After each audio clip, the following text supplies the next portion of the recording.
Hello friends, आज की इस वीडियो में देखने वाले हैं हम विलोपन विधि। तो अगर वीडियो पसंद आएगी तो लाइक कीजिएगा, चैनल को सब्सक्राइब कीजिएगा। ये लिखा है हमने 2x + 3y = 5 और दूसरी इक्वेशन है 3x + 2y = 4। तो इस वाली वीडियो में हम दो क्वेश्चन देखेंगे और उन दोनों क्वेश्चन की हेल्प से आपको विलोपन विधि ज़रूर समझ में आएगी। तो पहली वाली इक्वेशन को हमने नंबर 1 नाम दिया है और दूसरी को हमने नंबर 2। तो अब लिखेंगे समीकरण 1 व 2 से। तो विलोपन का मतलब ही है कि ख़त्म कर देना, विलुप्त कर देना। तो इनमें से हम x को या y को, इधर जो लिखे हैं 3x और इधर लिखा है 2y, तो इनको हमें ख़त्म करना है, या तो x का कोफिशिएंट और फिर एक का मान निकल के आ जाएगा। देखिए कैसे करते हैं। 2x + 3y = 5 number 1, 3x + 2y = 4। तो क्या करेंगे, अब हम एक लाइन खींचेंगे और ऊपर लिखा है 2x, नीचे 3x लिखा है, तो अब हम इनकी क्रॉस में मल्टीप्लाई कर देंगे। नीचे 3 है तो ऊपर 3 से मल्टीप्लाई, ऊपर 2 है तो नीचे 2 से मल्टीप्लाई। तो ये लिख दिया हमने लाइन खींच के। अब आपको मल्टीप्लाई करनी है पूरी लाइन में, पूरी इक्वेशन में। 3 की मल्टीप्लाई 2 से करेंगे और इधर आ जाएगा 3 × 2 = 6x, प्लस का साइन है 3 × 3 = 9y = 3 × 5 = 15। तो ये हो गई इस पूरी इक्वेशन में मल्टीप्लाई। अब 2 की करेंगे नेक्स्ट वाली में, सेकंड वाली में। 2 × 3 = 6x प्लस 2 × 2 = 4y और = 2 × 4 = 8। तो अब देखिए, अब हम x का जो है कोफिशिएंट वो इक्वल हो गया। अब हम उसको ख़त्म कर सकते हैं, लेकिन ऐसे ही नहीं करेंगे। हमें लिखना है समीकरण 1 से 2 घटाने पर। घटाने पर क्या होगा, इनके साइन चेंज हो जाएंगे। माइनस है तो प्लस, प्लस है तो माइनस। तो देखिए प्लस है तो यहाँ माइनस लग जाएगा, और यहाँ प्लस है, यहाँ माइनस, और यहाँ भी माइनस। अब 6 प्लस का है ऊपर और नीचे माइनस का, तो 6x कट जाएगा और यहाँ निशान लगा है माइनस का।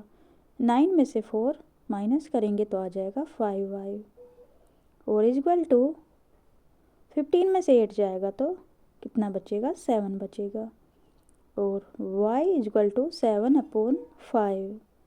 तो बधाई हो, आपका y का मान निकल कर आ गया है। तो अभी तक आपकी समझ में आया होगा हमने क्या किया है विलोपन विधि में। विलोपन विधि से डरने की ज़रूरत नहीं है, बहुत ईजी क्वेश्चन है ये। एक बार अगर समझ में आ गया कि कैसे करते हैं, सबसे पहले हमने ये लिखा समीकरण 1 व 2 और फिर क्रॉस में मल्टीप्लाई कर दी और फिर लिखा 1 व 2 घटाने पर। तो इसी तरह से हमारे y का मान आ गया, और अब इसी y के मान को हम समीकरण में कोई सी में भी रखेंगे और हमारा निकल कर आ जाएगा x का मान।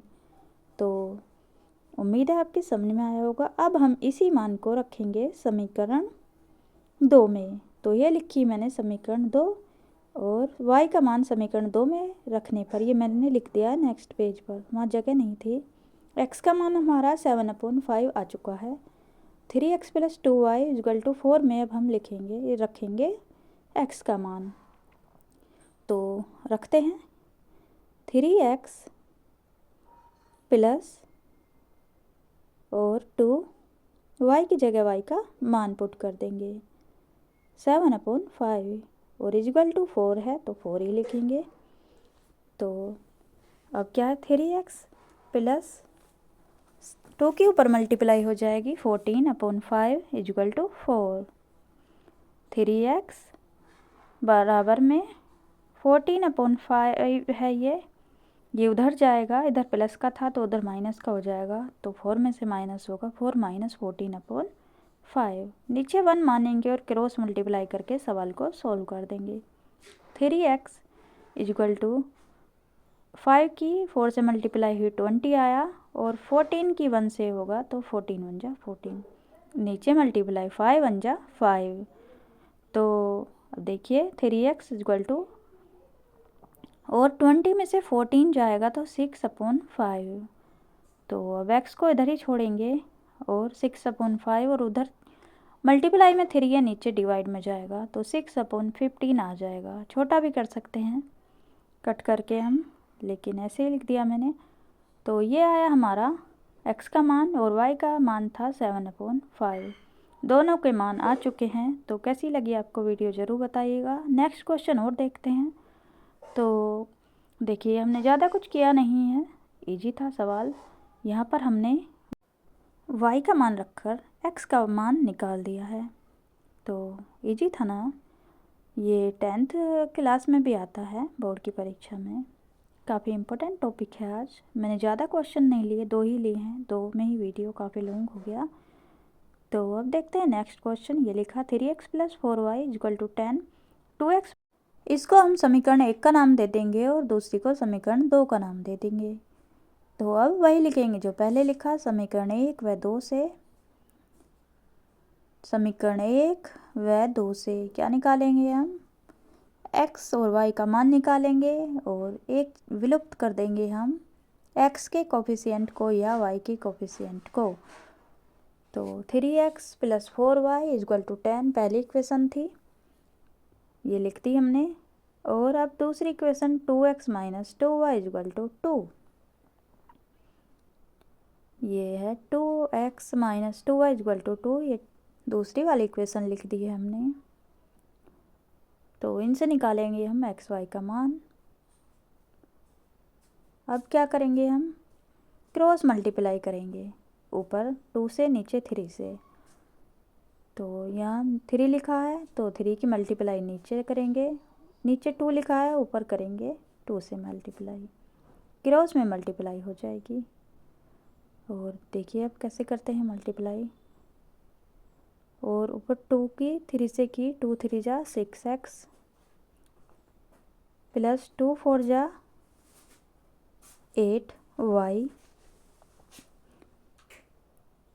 = 2 10 जा 20। अब नीचे वाली इक्वेशन में दूसरे नंबर की में हम मल्टीप्लाई करेंगे। 3 2 जा 6x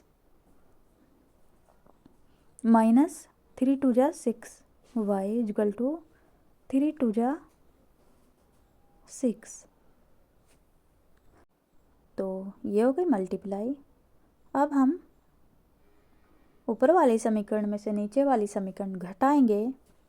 तो अब हम लिखेंगे घटाने पर। तो घटाने पर देखिए निशान बदल जाएंगे, साइन चेंज हो जाएंगे। तो यहाँ प्लस है, जिसके सामने कोई निशान नहीं दिखाई दे रहा तो वहाँ प्लस होता है। तो निशान बदल गया और लगा देंगे हम। अब निशान बदलेंगे, यहाँ माइनस, यहाँ प्लस, यहाँ माइनस, और ये 6 ख़त्म हो जाएगा। और 8 में से 6, तो 8 में से 6 ऐड होएगा तो 14 आ जाएगा। और 20 में से 6 जाएगा तो 14 आ जाएगा। y का मान आएगा 14/14। तो 14 से 14 कट हुआ तो y = 1। तो y का मान निकल के आ गया है 1। तो अभी तक आपकी समझ में आया होगा। समीकरण 1 व 2 लिखा हमने, क्रॉस में कर दी मल्टीप्लाई। तो और फिर लिखा समीकरण घटाने पर आ गया हमारा y का मान 1। अब इसी y के मान को हम समीकरण में रख देंगे और हमारा x का मान निकल कर आ जाएगा। y का मान समीकरण 2 में रखने पर। तो अब लिखेंगे हम y का मान समीकरण 2 में रखने पर। तो पहले समीकरण 2 लिखेंगे। अब हम जौन सी समीकरण में रखते हैं उसी समीकरण को हम लिख देते हैं। तो अब रखते हैं, पहले हमने समीकरण लिखी और अब उसमें हम y का मान पुट करेंगे। तो y का मान समीकरण 2 में रखने पर, तो 2x - 2y = 2, 2x - 2 कि 1 से मल्टीप्लाई हुई 2 आ गया = 2, 2x = 2 और उधर जाके माइनस का 2 था प्लस का हो गया तो उधर हो गया 4, x इजक्वल टू 4/2 और x इजक्वल टू आ गया 2 और y इजक्वल टू आया 1। तो ये दोनों हमारे मान निकल के आ गए हैं। उम्मीद है आपकी समझ में आया होगा। वीडियो अगर पसंद आई है, सवाल अगर समझ में आए हैं तो वीडियो को लाइक करना बिल्कुल ना भूलें, और अगर चैनल पर नहीं हैं तो चैनल को सब्सक्राइब करना ना भूलें। तो ये था विलोपन विधि, हमने 2 क्वेश्चन लिए। तो उम्मीद है आपकी समझ में आया होगा। कैसी लगी आपको वीडियो कमेंट सेक्शन में ज़रूर बताइएगा। सभी को जय श्री राधे कृष्णा। वीडियो पूरी देखने के लिए थैंक यू सो मच।